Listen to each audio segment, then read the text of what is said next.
Yeah, so when we are dreaming, there's the character in the dream, and but we are all of it. We are the character in the dream, and we are the environment in the dream, and all that.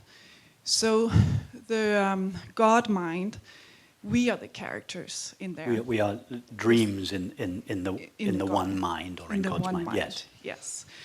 So me as a person, being that fragmented part, and being that character in the one mind's dream, I will never be able, even though I'm in, let's say I'm always in that awareness and living from that, I still will not be completely the one mind, because my physical thing makes me finite. My mind is finite, so I can never be completely like the one mind fully. That's like saying that the space in this room is not identical to the space outside this room.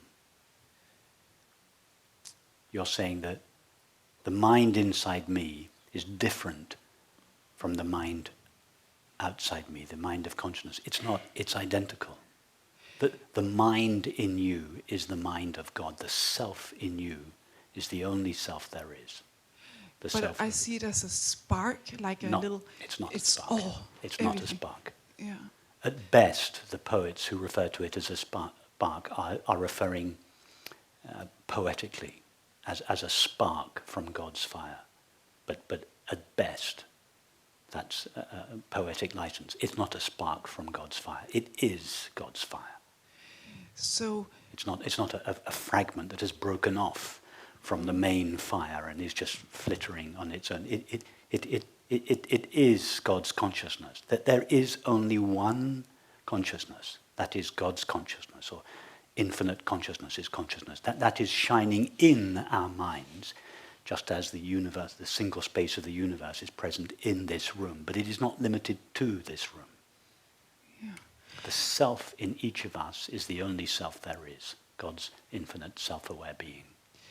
So I'm as big as God. I know everything. I'm it's not all that potentials. You are as big as God. There is no you either to be as big as God or possibly to be smaller than God. You are God. Yes. It doesn't sound quite right to say that. Yeah.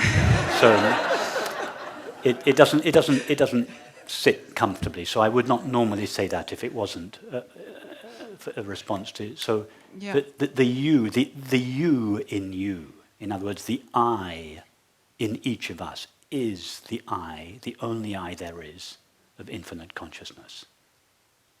Yeah. Okay. So, so that consciousness is like, it's everything, it's all, but it doesn't know. Like I know nothing when I'm in that awareness. I'm like thoughtless. I'm nothing. It's all kind of. That's true. That's absolutely right. Because infinite consciousness by itself cannot know something that is finite. The infinite cannot know the finite. The infinite can only know the infinite. So if the infinite consciousness wants to know finite experience, that is the world, it has to first collapse into a finite mind. Just as if you want to know tonight, if you want to have the experience of a Caribbean beach, your mind can't know the Caribbean beach directly. Your mind has to imagine the Caribbean beach, but at the same time, it has to enter into its own imagination and seem to become a temporary finite self on the beach. In the same way, infinite consciousness cannot know the world directly. I'm going to explain why in a minute, in more detail why. It cannot know the world directly. It can only know the world from a located point of view. It can only know an object from the point of from the perspective of a subject. So infinite consciousness by itself cannot know the world. It has to consent to limit itself in the form of each of our minds. And it's only from the perspective of each of our minds that consciousness can know itself as the world. I want to explain in more detail now why. Take these flowers. Each of us is currently viewing these flowers from a single point of view. And as a result of that, we all see one bunch of flowers. Now, just imagine that you could see these flowers not from one point of view, but from 2 points of view, simultaneously. So imagine that you see the flowers from where you're sitting now, but you can also see the flowers from another point of view, say behind the flowers, and now superimpose these two images on top of each other and imagine what the flowers would look like. And now imagine that you could see the flowers from 4 points of view. Superimpose each point of view on top of each other and imagine what you would be seeing. And now imagine seeing them from 8 points of view, and 16 points of view, and 32 points of view. And superimpose the 32 points of view on top of each other. What would you see? And now imagine that you were infinite consciousness, and therefore you saw the flowers from all possible points of view, including all the points of view within the flowers. Yes? What would you see? Would you see any flowers? You know, are you familiar with Malievich's black square? That's what you'd see. There would be no differentiation. There would be no object there. It would be darkness. In order to see the flowers, an object, they have to be seen from a single point of view.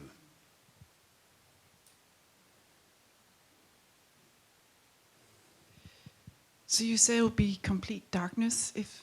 Well, imagine yeah. first of all having simultaneously 30 different viewpoints of the flowers and superimposing them. Take a slide, an old-fashioned slide. Take the flowers from 30 different points of view and put all those slides in front of each other and project them on a screen. What would you see? Yeah. Now imagine doing that. It would be a blur. If it was only 30 images, you might see a kind of unfocused, colourful blur. But now imagine doing that trillions of times, taking a snapshot from every point in space, because surely that is the way universal consciousness, if universal consciousness could view the world, it would view the world from all possible perspectives at the same time. So take a snapshot of the flowers from every point in the universe. That's how consciousness would see it. And then put all those slides together and project them. Yeah. It would just be blackness. There would be no flowers there. In order to see the flowers, consciousness has to overlook its universality. It has to localize itself as a separate subject. The subject and the object always appear together. You cannot have one side of a coin.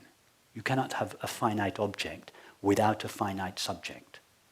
The subject and the object arise together, just like in your dream. The Californian beach and the person on the Californian beach who views the Californian beach, they both arise in your own mind simultaneously. You cannot see the Caribbean beach directly from your own mind in your dream. You have to localize yourself. You have to forget yourself. You have to seem to become a temporary finite self within your own dream. In other words, your mind localizes. The dream character is like a viewpoint through which your own mind sees itself as the Caribbean beach. So each of our minds are like viewpoints, localized viewpoints, through which consciousness sees itself as the world. Yeah. Okay, yeah. So there's one more thing that's really, I have a Tibetan Buddhist background, and it's when you're Buddha, you know everything. You know karma, you know everybody's karma, you know all, right? And it's like, Yes, to me, the consciousness knows, you're right, consciousness knows, whatever it is that is known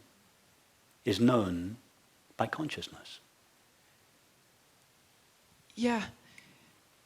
But that doesn't mean that everything that is known appears in your finite mind at the same time.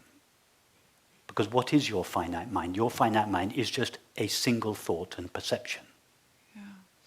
Imagine you were to take all 7 billion people now, and you were to take all 7 billion thoughts, and you were put them together in a single mind. But they are already together in a single mind. They are already appearing in the mind of consciousness. It is Consciousness, imagine that there are 7 billion thoughts taking place now. It is consciousness that is knowing each of those 7 billion thoughts.